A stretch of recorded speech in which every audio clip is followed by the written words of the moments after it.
Mike Barrelak here to entertain you with the help of Expose. Seasons change, feelings change. My father bought that 45 when I was a kid. And I found the tape years ago, and I discovered I had a good CD copy of it. So I discovered the tape needed repair, and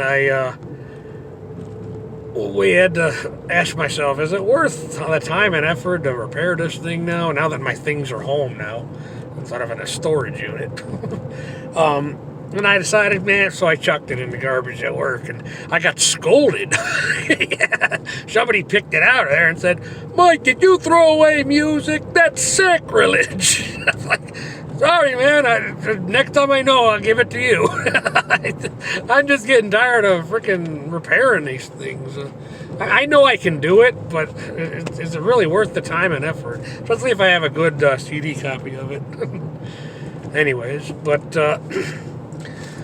I was thinking today, I really am reaping the benefits of society's disregard for physical media.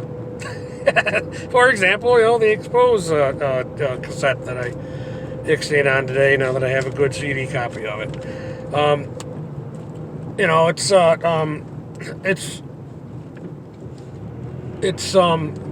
I basically got the album Exposure for essentially for free. Okay, maybe I paid $0.25 for the tape a decade ago, and maybe 17 cents for the blank disc, but not really, probably less than that, because again, I am reaping the benefits of society's disregard for physical media.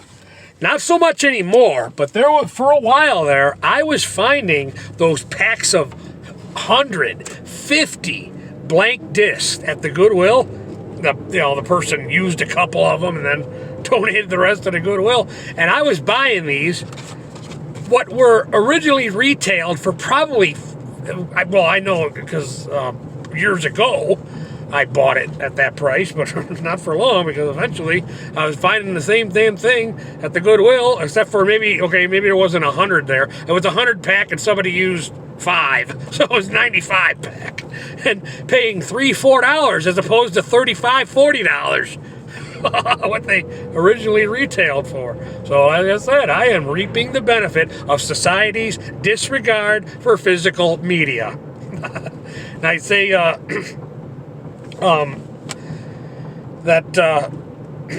and it's not just that too, but also too, people have, it's not that I bought a lot of this stuff. People have given me stuff. Recently, I discovered a tape out of a box of tapes that somebody gave me.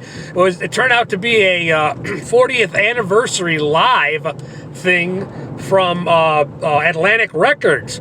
So all these bands that worked with Atlantic Record, including Phil Collins,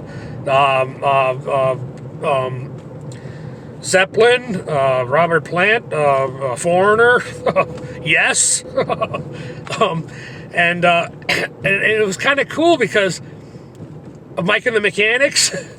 It was kind of cool hearing Phil Collins sing "All I Need Is a Miracle," which is not that much of a stretch, because technically that is a Mike and the Mechanics song.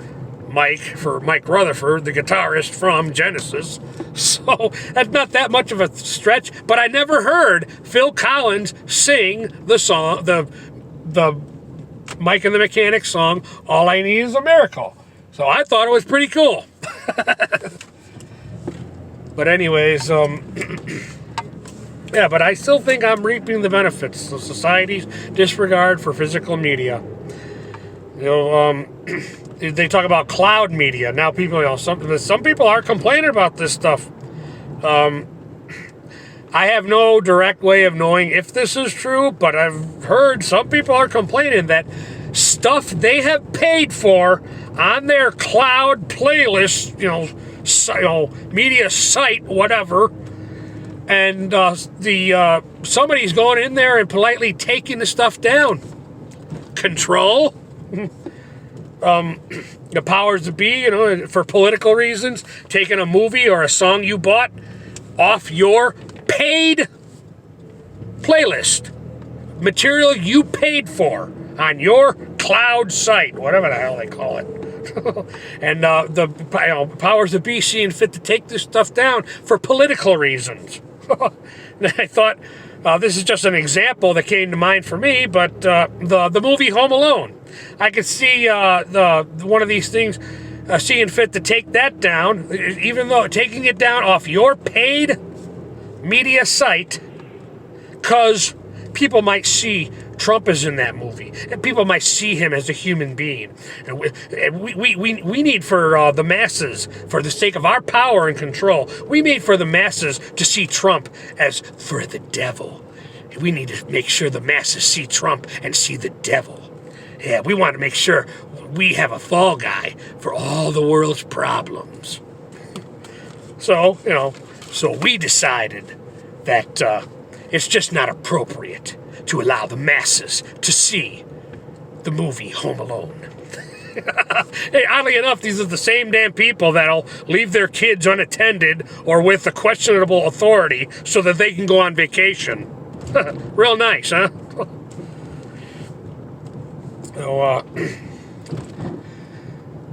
but I was thinking today, I made a video about it, Ghosts in the Darkness, and I really should go through my DVDs, because I watched the VHS that I have. I might have that on DVD. Now I'm watching Congo. I just started watching it. I only made it to the first 30 minutes last night, but I had to go to bed.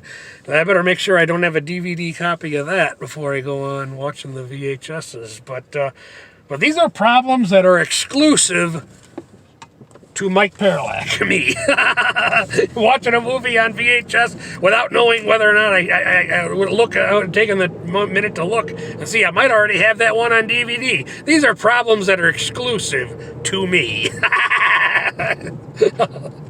But I'm still working on Lex. I'm actually taking my time with that one on purpose, because I actually ended up somehow with an extra copy of season 4, so I actually have my season 4 I'm watching, but I also loaned the whole series to my mom. So I'm kind of taking my time, give her a chance maybe to catch up, maybe, as, but anyways,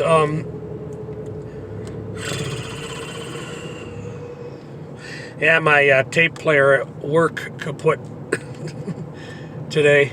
I didn't expect this one to last long. The thing I like about taking this route, I drive by these lakefront houses, see all these freaking houses. Some of them are like freaking mansions, at least the biggest houses I've ever seen. And these people definitely got good jobs here. They can afford the freaking taxes on these places. But what's sad about that is the kids inherit it, and then sometimes, is more important to them, and then it all goes to pot. Shame, huh? Anyways, but no, my tape player that I bought at the Goodwill a few months ago kaput today. I kind of knew that this tape player wasn't going to last me long. It was already having problems with it.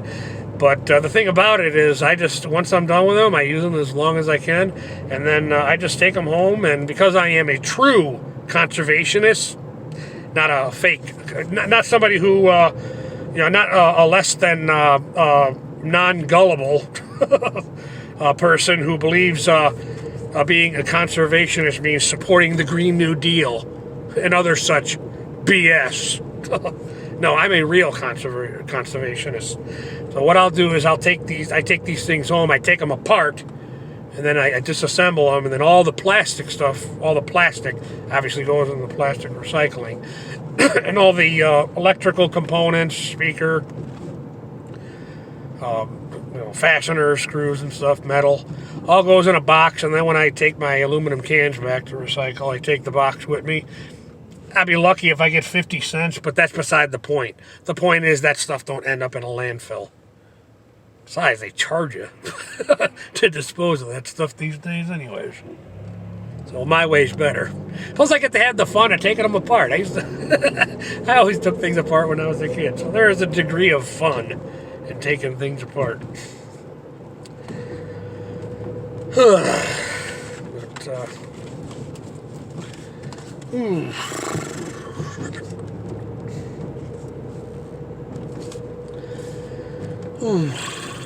Yep, over 10 minutes. I guess that'll do it for this one. Get home and possibly finish up Congo. Mike Barrelek, thank you for your time.